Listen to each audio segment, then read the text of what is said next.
శ్రీ గురుభ్యో నమ. శ్రీమాత్రే నమ. అచింత్య వ్యక్తరూపాయ నిర్గుణాయ గుణాత్మని సమస్త జగదాధారమూర్తయే బ్రహ్మణే నమ. స్వస్తి శ్రీ పరాభవనామ సంవత్సరము 2026-27వ సంవత్సరములో మిథున రాశికి ఎలా ఉందో ప్రస్తుతం తెలుసుకుందాం. మిథున రాశికి ఆదాయం 14, వ్యయము 8, రాజ్యపూజ్యము 6, అపమానం 1. మిథున రాశి వారికి చాలా బాగుంది. ఈ సంవత్సరము నేను ఎవ్వరికీ నెగిటివ్ చెప్పడానికి లేదు, పూర్తిగా పాజిటివ్ చెప్పడానికి లేదు. ఎందుకోసమంటే ఈ సంవత్సరం గురుగ్రహము సంవత్సరాదిలో మొట్టమొదటిగా జూన్ వరకు మిథున రాశిలో సంచరిస్తున్నాడు. తర్వాత అక్టోబర్ వరకు కర్కాటక రాశిలో సంచరిస్తున్నాడు. సో నవంబర్, డిసెంబర్, జనవరి వరకేమో సింహరాశిలో సంచరిస్తున్నాడు. మళ్ళీ కర్కాటక రాశి లోపలికి వస్తున్నాడు. మళ్ళీ జూలైలో సింహరాశిలోకి వస్తాడు. కాబట్టి ఈ సంవత్సరము గురుగ్రహము అందరికీ బెనిఫిట్ ఇస్తున్నాడు. అట్లాగే శని ఎవరెవరిని ఇబ్బంది పెడుతున్నాడో వాళ్ళందరికీ కూడా గురుగ్రహం బెనిఫిట్ చేసి వాళ్ళని ఒడ్డున కూర్చోబెడుతున్నాడు. కాబట్టి ఈ సంవత్సరము ఎట్లాగైతే అధిక మాసం వచ్చిందో 33 అన్నట్టుగానే అందరికీ సరి సమానంగా ఈ సంవత్సరం గురుగ్రహము అదృష్టాన్ని పంచుతున్నాడు, సమానత్వాన్ని పంచుతున్నాడు, అట్లాగే దురదృష్టాన్ని కూడా రాకుండా కాపాడుతున్నాడు. ఈ విధంగా గురుగ్రహం ఈసారి ఉన్నాడు. అందుకే మిథున రాశి కనుక చూస్తే ఆదాయం 14, దశమ స్థానంలో శనిగ్రహం ఉంటే ఏం చేస్తాడు అంటే శని మొత్తం ఉద్యోగ నష్టం చేస్తాడు, స్థానభ్రష్టం చేస్తాడు, ఎక్కడ కూడా ఏ స్థానంలోనూ సరిగ్గా కూర్చొనివ్వడు, ఇబ్బందులు పెట్టిస్తాడు. చేసే ఉద్యోగంలో రాజకీయాలు ఎక్కువైపోతాయి, మనస్పర్ధలు ఎక్కువైపోతాయి, ఎక్కడ కూడా పనిలో ప్రశాంతత ఉండదు. కానీ గురుగ్రహం ఏం చేస్తున్నాడు, అనుగ్రహిస్తున్నాడు కర్కాటక రాశి లోపలికి ప్రవేశించి. కాబట్టి మిథున రాశి వారికి ఈ సంవత్సరం ఏం జరుగుతుందంటే ఆదాయం బాగానే ఉంది, 14 ఆదాయం ఉంది, వ్యయము 8 ఉంది. అంటే ఖర్చులు కూడా ఆదాయానికి తగ్గట్టుగా ఖర్చులు ఉంటాయి, కానీ తక్కువగా ఖర్చులు ఉంటాయి. కాబట్టి లాభాలు చాలా చక్కగా ఉంటాయి మిథున రాశికి. రాజపూజ్యం 6, మెచ్చుకునేటువంటి వాళ్ళు, అంటే ఈ సంవత్సరం అప్రిషియేషన్స్ చాలా ఎక్కువగా ఉంటాయి. ఏ పని చేసినా సరే మీకు చేసిన పనికి చక్కనిగా గౌరవ మర్యాదలు లభిస్తాయి, ప్రమోషన్లు లభిస్తాయి. కాబట్టి వృత్తిలో ఒక సంతృప్తి అనేది ఉంటుంది, చేసే పనిలో సంతృప్తి ఉంటుంది. అవమానం ఒక్కటే ఉంది, అది కూడా కుటుంబ సభ్యుల చేత మాత్రమే అవమానాలు ఎక్కువగా ఉంటాయి, బయట నుంచి తక్కువగా ఉంటాయి. కాబట్టి ఒక్కటే అవమానం ఉంది, ఎక్కువగా అవమానాలు లేవు. అంటే తిట్టేవాళ్ళు కొంతమందే ఉంటారు. కాబట్టి ఈ సంవత్సరం కనుక చూస్తే మిథున రాశి వారికి బాగుంది. సంవత్సర ఆదిలో అంటే గురుగ్రహము మొట్టమొదటిగా జన్మక్షేత్రంలోనే మీ మిథున రాశిలోనే ఉన్నాడు. కాబట్టి గర్వము, మదము, దర్పము, అదేవిధంగా మానసిక అశాంతతి ఇలా ఉంటాయి. కాబట్టి జూన్ వరకు మిథున రాశి వారు ఏం చేయాలి అంటే అదుపు, మాట పొదుపు, ప్రశాంతంగా ఉండండి. ఎలాంటి నేను అన్న భావనలకు వెళ్ళకండి. కొంచెం వైరాగ్య చింతనతో ఉండండి. ఎవరు ఏదన్నా సరే పెద్దగా రియాక్ట్ అవ్వకండి. ప్రశాంతతని అలవర్చుకోండి. ఇప్పుడు ఏం జరుగుతుందంటే మానసిక దుఃఖం ఎక్కువగా జరుగుతుంది.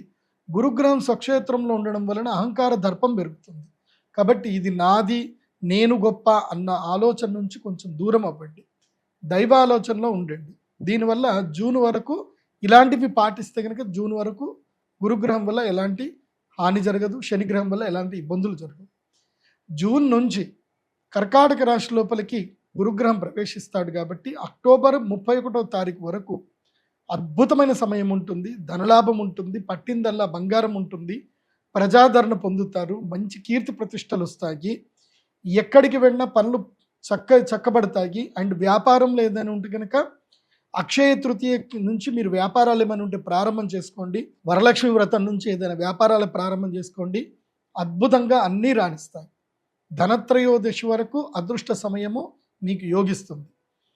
కాబట్టి నేను మిథున రాశి వారికి చెప్పేది ఏంటంటే మీకు అక్షయ తృతీయ నుంచి అదృష్ట యోగం రాబోతుంది. కాబట్టి మీరు అక్షయ తృతీయ డేట్ని నోట్ చేసి పెట్టుకోండి.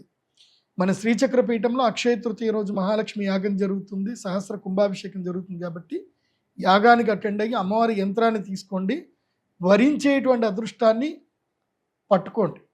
దీనివల్ల ద్వితీయ గురుడు ధనస్థానంలో గురువు వచ్చినప్పుడు అద్భుతంగా యోగిస్తాడు, దీనివల్ల లాభాలు కలుగుతాయి. కాబట్టి ద్వితీయ గురుడు కలిగించేటువంటి లాభాల వల్ల సంతోషాన్ని ఆస్వాదించండి.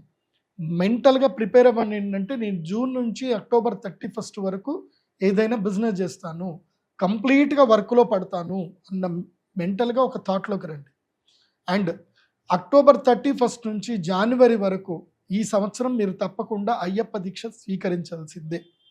ఆంజనేయ స్వామి దీక్షలు కానీ అయ్యప్ప దీక్ష కానీ ఏదైనా సరే దీక్ష స్వీకరించాల్సిందే.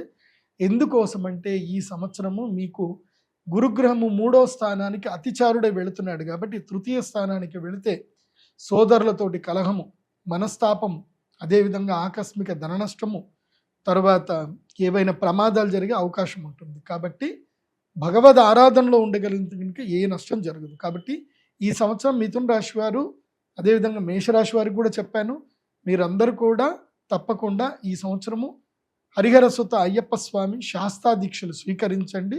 మీరు ఇక్కడనే దీక్ష తీసుకొని ఇక్కడనే విరమించినా పర్వాలేదు, కానీ ఏదైనా ఒక దీక్షలో ఉండండి, ఆ భగవంతుని అనుగ్రహం మీకు ఉంటుంది. అది కాకుండా ఈ యొక్క మిథున రాశి వారికి అఖండ రాజయోగ సిద్ధి కలుగుతుంది. అది ఎప్పుడు అంటే మాఘమాసము నుంచి వచ్చేటువంటి సంవత్సరం అంటే 2027వ సంవత్సరము మాఘమాసం నుంచి అఖండ రాజయోగ సిద్ధి ఉంది. అంటే గోదావరి పుష్కరాలు వచ్చేంత వరకు ఎవరికైతే బాగుంది అని అంటే అది మిథున రాశి వారికే అఖండ రాజయోగ సిద్ధి ఉంది. ముఖ్యంగా రాజకీయంలో ఉన్నటువంటి వారు ఎవరైనా ఉంటే ప్రజాదరణ పొందడానికి మీరు కొత్తగా ఏవైనా పనులు ప్రారంభం చేయాలి, పాదయాత్రలు చేయాలనుకున్న, ప్రజల్ని కలవాలి అనుకున్న, మీరు ఎప్పుడు ప్రారంభం చేయాలి అని అంటే రాబోయేటువంటి 2027వ సంవత్సరము ఫిబ్రవరి నుంచి స్టార్ట్ చేసుకున్న, లేదా వచ్చే ఉగాది నుంచి స్టార్ట్ చేసుకున్న బాగానే ఉంటుంది.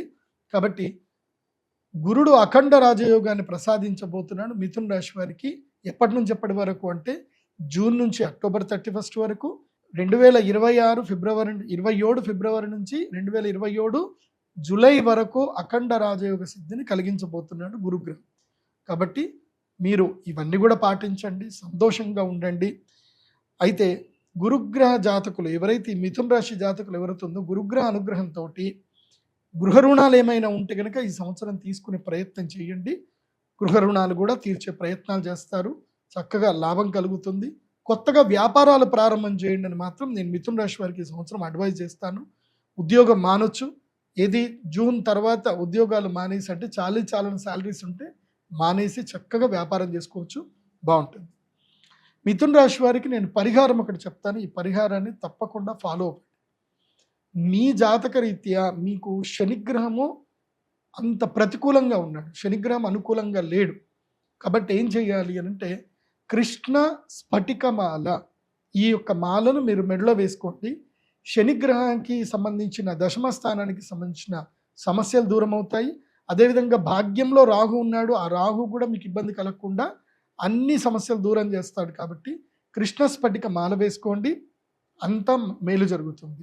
ముఖ్యంగా ఈ సంవత్సరం మీరు దర్శించవలసినటువంటి దేవస్థానం ఏమిటి అంటే గనక మహాకాలుడి యొక్క దర్శనం చేసుకోండి. ఉజ్జయిని మహాకాళేశ్వరుడి దర్శనం చేసుకోండి, హరసిద్ధి మాత దర్శనం చేసుకోండి, జూన్ లోపల దర్శనం చేసుకోండి. అక్షయ తృతీయ రోజు తప్పకుండా మహాలక్ష్మి యాగం అటెండ్ అవ్వండి, మీకు అద్భుత రాజయోగ సిద్ధి కలుగుతుంది. ఇంకోటి చాలా మందికి ఏంటంటే తమ జన్మ నక్షత్రం ఏందో తెలీదు, జన్మ రాశి ఏందో సరిగ్గా తెలియదు, వాళ్ళ పేరు బట్టే అనుకుంటారు. అది తప్పు. మీ జన్మ నక్షత్రం, జన్మరాశి, మీ date of birth, time, place బట్టే ఉంటుంది. మీరు నా pradeepjoshi.com వెబ్సైట్కి వెళ్ళండి, అక్కడ ఓరోస్కోప్ పీడిఎఫ్ది ఆర్డర్ ఉంటుంది, మీరు ఆర్డర్ చేసుకుంటే మీకు ఈమెయిల్కి మొత్తం మీ ఓరోస్కోప్ వస్తుంది. అందులో మీ జన్మ నక్షత్రం, మీ గాతవారం, గాత నక్షత్రం అన్ని డీటెయిల్స్ ఉంటాయి. అవి మీరు నోట్ చేసుకొని చక్కగా మీ జాతకం ఏందో మీరు చూసుకోండి. ఈ సంవత్సరం అంతా కూడా డే టు డే మీకు వారం బట్టి ఆ గ్రహాలు ఎలాగైతే మారుతుంటాయో అలా మీకు ప్రెడిక్షన్ కూడా మీకు వస్తాయి. కాబట్టి ఫలితాలు ఇప్పుడు నేను చెప్పేది సూచనప్రాయంగా చెప్తున్నాను, కానీ మీ జాతకానికి మీకు ప్రత్యేకంగా ఒక ఫలితం ఉంటుంది. అది మీకు కూడా కావాలి అనుకుంటే pradeepjoshi.com వెబ్సైట్కి వెళ్ళి ఓరోస్కోప్ పీడిఎఫ్ ఆర్డర్ పెట్టుకోండి. సర్వేజన సుఖినో భవంతు.